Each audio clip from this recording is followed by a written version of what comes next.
شب برات کا اسلام میں کوئی تصور نہیں، شب معراج کا بھی کوئی تصور نہیں۔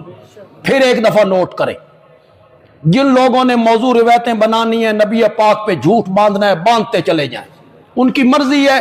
کل قیامت کے دن نبی پاک کا سامنا کریں گے تو خود بھگت لیں گے۔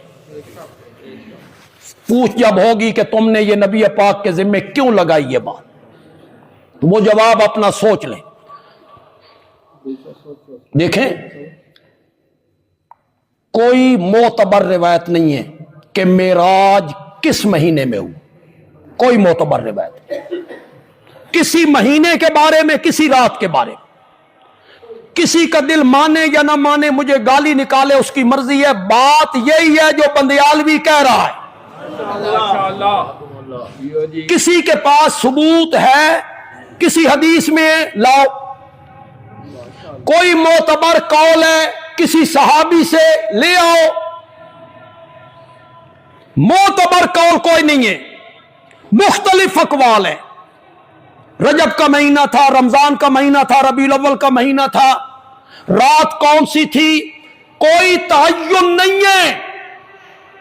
اس کے لیے بنا لیا جی روزہ رکھو اور اس رات کو جاگو جی، اور فرض پڑے کدی نہیں، نفلاں دا شوق پہ ہوا ہے۔ آپ شب برات کو دیکھ لیں، یہ جو شب برات ہے، پھر ایک بات ذہن میں آ گئی، یہ جتنی شرکیہ باتیں ہیں نا، اور جتنی بدعات اور رسومات کی باتیں ہیں نا، سب فارسی ہیں۔ سمجھ رہے ہو نہیں سمجھ رہے؟ شب برات کہیں حدیث میں بھی ذکر ہے، اس رات کا کوئی نام رکھا گیا ہو؟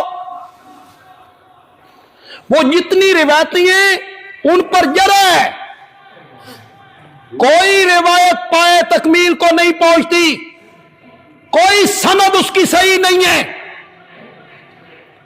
وہ جو رات کو نبی پاک جاگے اور قبرستان چلے گئے اور پیچھے سے حضرت عائشہ کی آنکھ کھلی تو حضرت عائشہ نے بستر پہ نہ پایا، تو حضرت عائشہ بھی اپنے کمرے سے نکل گئیں۔ حضرت عائشہ کے دل میں آیا کہ میری باری میں کسی اور بیوی کے پاس چلے گئے ہیں، ذرا ویکھو صحیح ہے پچھو کون ہے۔